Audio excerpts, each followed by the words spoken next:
Hello, Apps here from Dimp Digital. Welcome to Buy It or Bin It. On this edition, we take a look at PlayStation 4 exclusive Until Dawn. Until Dawn is an interactive survival horror game developed by Supermassive Games and published by Sony Computer Entertainment for the PlayStation 4. As always, let's start with my cards on the table. This is a PlayStation 4 exclusive, so obviously it was played on that system. As you guys are probably aware now, I'm quite a fan of games that let me have an input into character choices and decisions, so this kind of is my bread and butter and what I've come to enjoy over the past few years.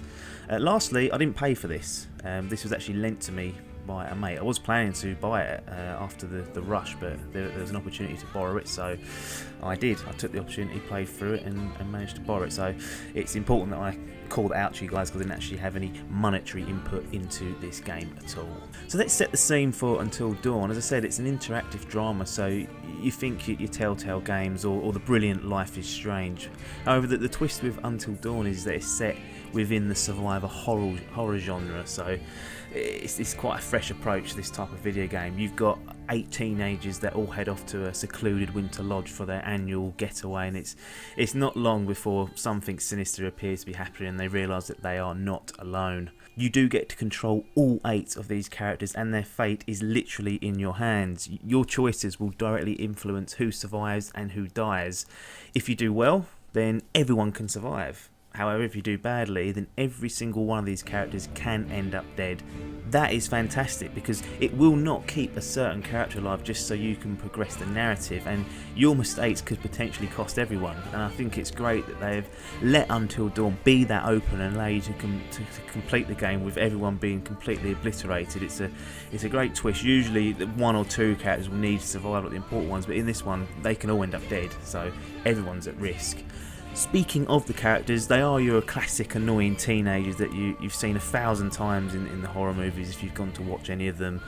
There might be 1 or 2 likeable ones, but in general I don't think you're going to find much personal attachment to these people. And that's not a dig at it really, because it's quite clear that the game's taking cues from the slasher genre in particular, and it's trying to replicate that feel, and it hits the nail on the head there, so you can't really knock it for doing that. The cast themselves are very, very good, and you'll recognise a few from various TV shows and films, so thumbs up for those guys as well. One problem with Until Dawn as a survival horror game is that it's not really that scary. It has its cheap jump scares in there, but you don't get the sense of dread, in a proper, think like PT or Alien Isolation or Outlast. I dread playing those games. I mean, don't get me wrong, it's tense at times. There's a clever mechanic where, for example, you have to hold the DualShock controller dead still to remain undetected. So if you've hidden somewhere, you have to keep completely still. I mean, you can just put it on the floor, really, but it's a bit of a cheat, really. But that gets your heart beating. But it's not often you feel scared, particularly as the game wears on and you get used to the tricks that Supermassive Games employ. It's more tense than scary, is the way I'll describe it. You will become desensitized to it, and it doesn't help that the story really runs out of steam towards sort of like the back half of it, and the quality, if you look at it as an A to Z, they could have done a lot better with the story in my eyes. That's another weakness of it, which is a bit of a shame. Whilst we're on the negatives, I have to say that when you actually control the characters, it feels very sloppy and heavy, like almost you're moving through clay, just like wet clay. They drag and sway. It doesn't feel very tight, and considering you spend a large chunk of the game on foot and exploring, it does become a little bit of an issue. But despite this, Until Dawn is enjoyable to play. You get your standard dialogue options that will change how characters interact with each other. So if you're nasty to a particular person, that could all come back and bite you in the arse, or that character, because you are all these characters at the end of the day. When the action actually picks up, you'll be using the dreaded QuickTime events, which seems to have become like the devil's spawn in gaming these days. But for Until Dawn, I couldn't think of a better way that you could have the action play out.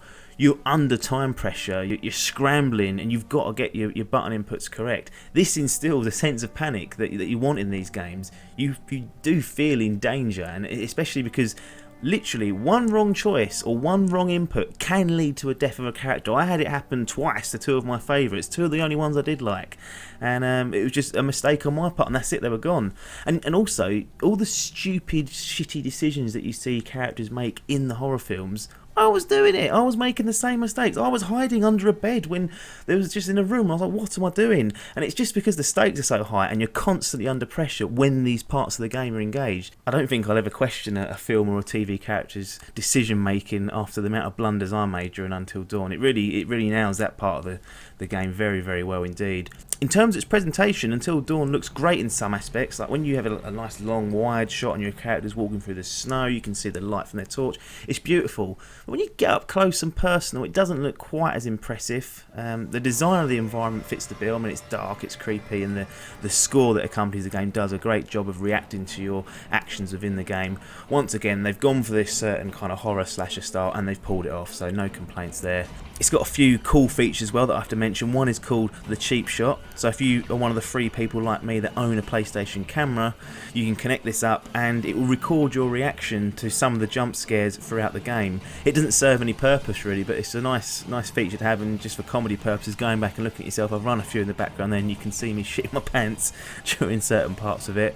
Another one is that you can pick up these totems throughout the game, and I will play a very short video predicting one potential outcome in the future, and they are there as a guidance or perhaps a warning, or in some cases they'll show the death of a character. And these particular predictions can and do play out depending on what choices you make through your playthrough. Sometimes they come true and other times they don't, but it's all controlled by your input. And when you start to recognise the areas from a particular totem, then you start thinking, right, what did the character do in the video? What did the character do in the video? And then you're trying to actively avoid or do that depending on what type of totem it was. It's a great little feature, and you know, it just adds another little flavour to the game itself. Overall, Until Dawn achieves what it's set out to do. It's created a survival horror game where your choices really do matter. They influence the story and what happens so much. There is a butterfly effect mode in there. You can see where all your branching storylines can go off, and it really adds to the replayability if you want to go back and see what all your different choices have made. There's tons and tons of different death animations for all the characters, so you can experiment and play around with that if you want to. Yes, there's a few drawbacks. It's not perfect. I mean, the controls are not very tight, the story's not very good, and the fear level just isn't there throughout the whole game. But there's tremendous fun to be had here. Those that are fans of interactive stories or slasher films will have a great time with Until Dawn. So let's do the formalities then. Until Dawn. Should you buy it or bin it? Fucking buy it. Seeing everyone up here again. Definitely not gonna feel like a regular party. Maybe. What do you think? Jesus!